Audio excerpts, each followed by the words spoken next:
కుట్రలు పనిన వెంకటగిరి మున్సిపాలిటీలో వైసీపీ జెండా ఎగురుతుందని నియోజకవర్గం ఇన్ఛార్జ్ నేదురుపల్లి రామ్ కుమార్ రెడ్డి అన్నారు. బొంత శారద ప్రకటించిన అవిశ్వాసం నుంచి నెక్కేందుకు అవసరమైన 19 మంది కౌన్సిలర్లతో విలేకరుల సమావేశం నిర్వహించారు.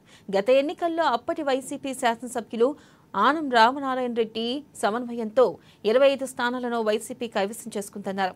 చీట్ పర్సన్ గా ఉన్న నక్క భానుప్రియపై దొంతు శారద 16 మంది మద్దతు ధోరణి ఫోటో తీసుకుని అవిశ్వాసం ప్రకటిస్తూ జిల్లా కలెక్టర్ను కలిశారన్నారు.